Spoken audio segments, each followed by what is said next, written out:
States would do well to emulate Germany, where driver applicants have to prove they know how to drive a car, not just aim it.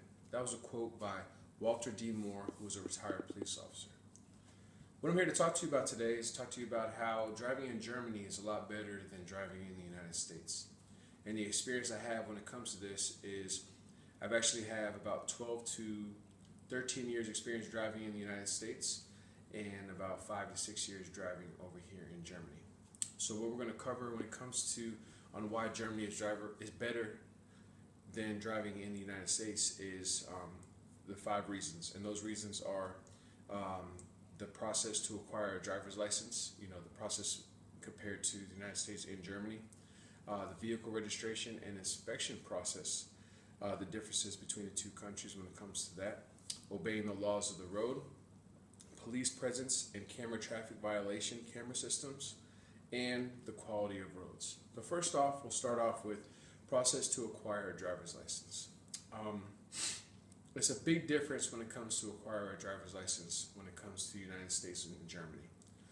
When I was in the United States, when it came down to getting a driver's license, I was about 18 years old, and all I had to do was show up at the DMV and take a test and take a driver's test, and bam, they gave me a driver's license if I passed. So there was no practicing involved. There was nobody I had to pay money to in order to learn how to drive. I just showed up, took an easy test, got behind the wheel, and proved to them that I can drive the car on how it's supposed to be driven. But in Germany, it's a lot different.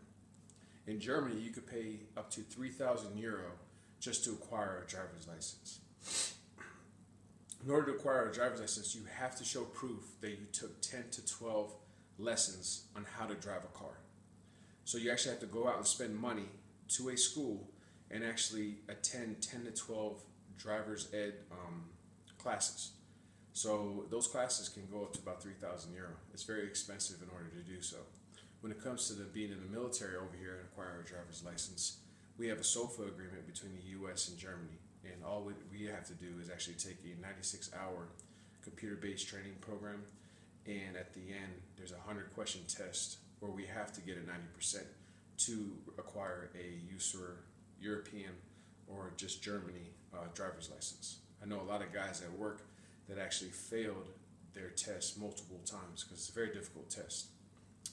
So right there tells you that Germany has a lot stricter rules when it comes to acquiring a driver's license. They want to make sure you know how to drive a car, you know what you're doing, you know the rules of the road before you get behind the wheel and actually drive on their roads. Where in the U.S., it's not as stringent because you can actually show up and just pass the test and you're good to go. Now the next thing is the vehicle registration inspection process. In Germany, it's a lot stricter compared to the U.S. When I was getting my vehicle registration in the United States, all I had to do is show up, show my proof of ownership, and bam, they gave me a registration. When I was in Arizona, if your car was over the 7 years old, all you had to do is get an emissions test, and once you show proof that you had an emissions test done, then they'll re-register your vehicle. When I showed to Germany here, it was a totally different beast.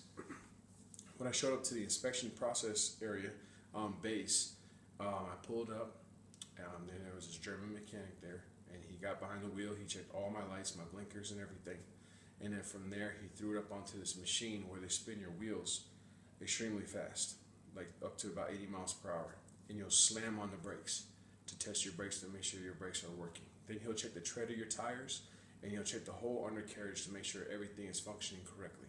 If he finds one minor error, he will fail you on the spot, and you have 30 days to fix the problem that he identified.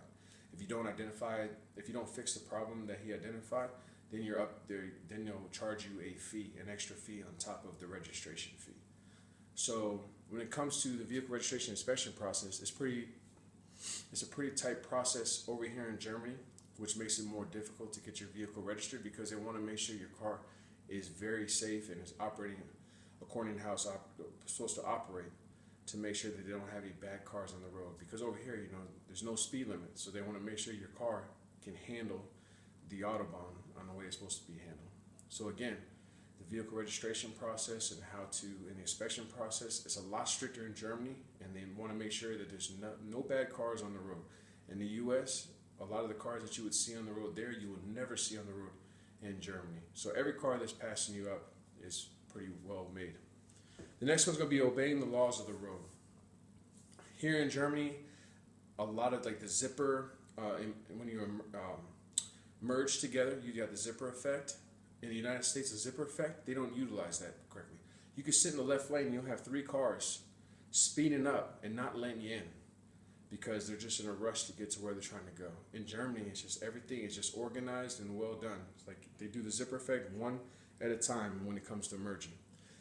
And on top of that too, in Germany, you can't sit in the left lane and just sit there. You have to, the only time you're going to be in the left lane is if you're passing the car in front of you. As soon as you pass that car, you're back in the right lane. Whereas in the US, cars would just sit in the left lane, driving the speed limit or below the speed limit. So over here, they utilize the left lane for passing only, where the US, they should pick up that rule on how they do over here because it would be a lot better for US drivers. Now, when it comes to police presence and traffic violation camera systems, in the US, of course, you got a lot more police presence because they have traffic stops, where in Germany, they use their police force for other things. What they utilize here is camera systems. So in the guardrails, you'll see cameras in the guardrails. You'll have cameras on the side of the highway. So if you're speeding over the speed limit, it'll take your picture and it'll send you a bill in the mail. And then on top of that, while it's sending out those bills, it'll actually keep a point system. So it'll tell you how many points you got in a year. And if you get more than 30 points, you lose your driver's license for 6 months. So over in Germany, it's really hard to speed. Even though there's no speed limit on Autobahn, everything else has speeds. But over here, it's very hard to get away with speeding because you never know where a camera is around a bend. They also have cameras in vehicles where they'll park a vehicle on the side of the road. And you'll never realize, but on the back side of the window, it'll be tinted. And it'll take your picture if it catches you speeding. The next one's going to be quality of roads. So the quality of roads here compared to the U.S., I'm going to compare this to Rhode Island or New England because that's where I'm originally from back in the States. They have the same type of weather, so there's a lot of potholes and a lot of bumpy roads over in Rhode Island. The roads are really, really bad over there. And in Germany, I've never driven on a bad road over here. If they have potholes on any road, they tear that whole road up and they rebuild it from scratch. So they're very strict on their roads. They're always out there inspecting the roads and they're making sure the roads are drivable because if you're going on the Autobahn and you have no speed limit and you hit a pothole, that could be the end of you. So over here, they're very strict on the type of roads that they have. So with my experience and everything that I talked to you about how to get a driver's license, the vehicle registration process, obeying the laws of the road, the camera systems and the traffic violation systems, quality of roads. After talking about all those things, I hope it helps you understand that driving in Germany is a lot better than the U.S. And hopefully the U.S. can pick up on some of the things that the Germans do to make our way of driving better. Thank you.